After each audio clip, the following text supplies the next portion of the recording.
Lockdowns have no solutions. No, we have no solutions. No solutions. No solutions whatsoever. This is peddled out like on repeat. All we do is peddle misery. Yeah, exactly. And make clips for social media. Exactly, yeah, what we're doing now, I suppose, aren't we? Welcome to Súil, Eile. Fáilte Arás ar Súil, Eile, A Different View, the podcast with me, Rory Hearn, and me, Patricia Stevenson. And we're back to discuss the big issues in the news this week. The big one this week, along with a few others we're going to discuss, is rents and investor funds again. Patricia, there was a big shock story this week that the biggest corporate investor in Ireland, biggest corporate landlord, Eile REIT, said that, shock horror, as a result of the government's measures, their rents are going to go up and their returns to their shareholders is going to go up. Could anyone have warned or forecast this? Did anyone warn the government that this was going to happen? I mean, it's just like within 1 week of the bill having passed through the Seanad, on its way to being implemented, we hear this from investor funds. They are celebrating the idea that they're going to get more money for their shareholders. It is so insulting for renters, and it's something that you and myself in the Seanad were talking at length about to the government. And the government just say, oh, sorry, this is just an inevitable outcome of our policy. Yeah, it really is kind of just so frustrating. And I know it's something we want to talk about, but like that the Eile REIT came out and said the rents are going to go up. We have like lots of our properties are under the market rent. And this was kind of the big change the government is bringing in, that rents can be increased to the market rent when a tenant leaves every 6 years now. And the government, of course, dressed up the rental change that's coming in as, this is about security for renters. Because of the 6 year rule. Exactly. Yeah. Because of the 6 year rule, increased security of tenure for new tenants. And they dressed this up as this big positive change. And, and they even tried to say, because there was a number of investor funds and developers, I don't know how orchestrated this was, but anyway, said they were challenging the government, might challenge the government legally. But the government are very much presenting this as like, this is what we need to do, increase supply. It's not about, increase rents for corporate landlords. It's about what's going to incentivize supply. But the thing about that supply question is like you asked the minister and I asked the minister in the Seanad, like, can you give us a timeline? Like, when do you think supply is going to lead to reduced rents? Crickets. Like, they can't answer that question because they don't have the data. So they are balancing this entire policy on a question they cannot answer themselves. Absolutely. And I asked the official from the Department of Finance and the Housing Committee this week, he was in, and I asked him, they did this projection saying their analysis was this Future 40 piece of work. They said, when is supply and demand in the housing market going to basically reach a point where supply is more than demand and therefore there'll be some impact on house prices and rents? Their answer, the late 2030s. Oh my God, can you imagine? 15 years away. And this was the point, that the government saying, this will incentivize the supply. But if the supply isn't going to be sufficient to impact on demand for 15 years. To reduce rents, that's 15 years of rising rents. And the other point is that like they're bringing in these funds, and the funds have just bought up a whole block of apartments. The investor funds. And I was like, but like we're turning our housing system into a dystopia. Profit. And like this government they've overseen the crisis that we're in. They've presided over it. And now we're about to we're on the cliff edge of like an actual social catastrophe. And I don't think they appreciate that. I don't think they appreciate how much renters who are earning, an average income are actually struggling. I don't think they appreciate what it's like to live either on the breadline or indeed with an average income trying to rent in this country. Yeah, I agree. I think they're completely disconnected from the reality of people's lives, because they use this phrase, they accept there's going to be rent increases, and it's phrased kind of, short-term pain for longer-term gain. It's like, you're not going to suffer any pain. Yeah. Who's going to be suffering the pain? And that was one of the things they threw back to us during the minister threw back to us during the debate was, we're peddling in misery. Yeah. Peddling in misery. But like they're the ones creating misery. And we are just representing people who are calling us and contacting us constantly terrified, So this idea that we are kind of peddling in misery for points, when actually we're just representing the very real concerns of many people across this country. Another thing that's linked to that is obviously the old age thing that we get. I do not know how you cope with this as the housing spokesperson. Lockdowns have no solutions. No, we have no solutions. No solutions. No solutions whatsoever. This is peddled out like on repeat. All we do is peddle misery. Yeah, exactly. And So make clips for social media. exactly, yeah, which we're doing now, I suppose, aren't we? God forbid we'd hold the government accountable.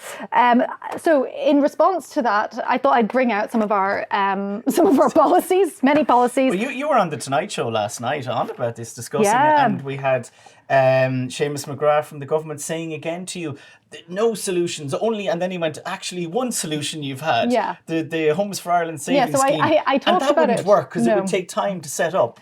I know. So this is the thing. Like, we present solutions. You've put forward the Homes for Ireland savings scheme. You've put forward the state construction company. No one's denying that they would take time to set up, but we've already spent decades not doing anything, not doing anything new. And like the Housing Commission asked for a radical reset, radical shift.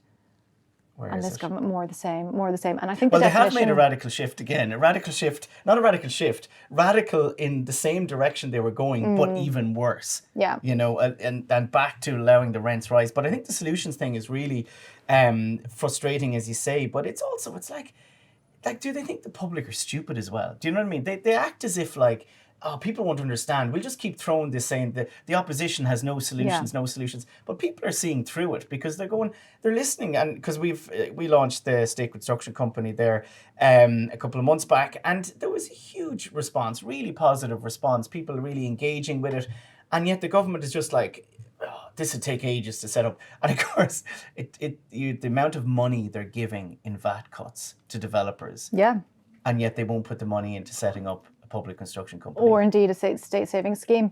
And I think one of the big things for me is like how incredible they are at spinning failure into success. Yeah. Like last year they celebrated that they under-delivered on their housing promise. So it was like 41,000 they were supposed to deliver and they delivered 36, and they were like, oh, that's brilliant, because it was more than the year before. And you're like, but you're still not meeting your targets. And such was the issue with them meeting their targets that they've removed them altogether. So it's incredible, incredible work, as you say, on spin. And I suppose what they're really competent in is spinning. That's their big achievement. They're very good at spinning.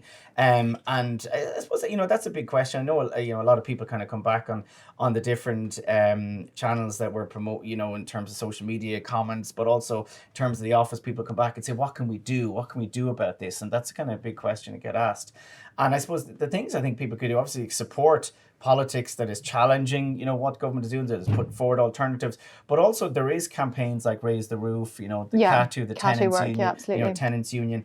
I think people do, we need to get active, which we are, but, as much as people can, raise it, contact your local TD about it, get involved in the community. And be loud, have your voice heard, Yeah, because it's just, I'm so worried about where it's going. And anyway, we'll keep pushing the solutions as much as the government says we're not putting forward solutions. I know. So the other big issue then we wanted to talk about was football, Palestine and the FAI. Yeah. So the FAI this week have said the match will go ahead. They've talked about it going ahead in the Aviva. I think fundamentally, this is just sort of sports washing of a genocide. And we hear, I've heard the government peddle this line that sports isn't political. And I'm so sorry, but sports is inherently political, particularly in the context of what we've seen in Gaza and the West Bank. The FIFA and UEFA are actually being referred to the International Criminal Court for wars against humanity in relation to the murder of footballers and the destruction of football pitches in Gaza and the West Bank. So yeah, sport is absolutely political. Yeah, and I think something for me that's very kind of disappointing is that the Irish government straight away, Micheál Martin said, the game should go ahead. And, there was no questioning, actually, step back for a minute, right?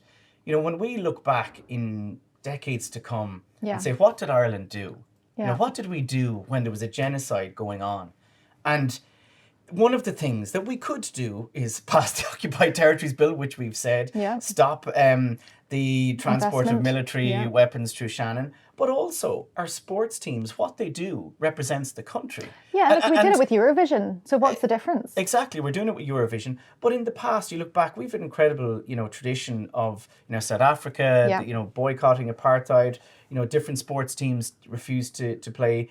Rugby, for example, was a big one. But in this now, there is an opportunity for Ireland, again, to take the lead and say, we're not going to play this game because we're not going to be part of this. And then other countries, like what happened with Russia, Absolutely, but it's really like because the government have been so weak on this, like it's hard for the FAI to stand up. Like the government should be coming out and saying, we recognise this is difficult, we recognise it's going to be hard, we recognise it's going to have an impact on you, we recognise that soccer has been systematically underfunded, and we will pay those penalties, and we will support you to make sure that this doesn't have a destructive impact on Irish soccer going forward. But they haven't said that. Yeah, they haven't, and and that does put the FAI in a very difficult position, and that's part of it. And of course, UEFA as well.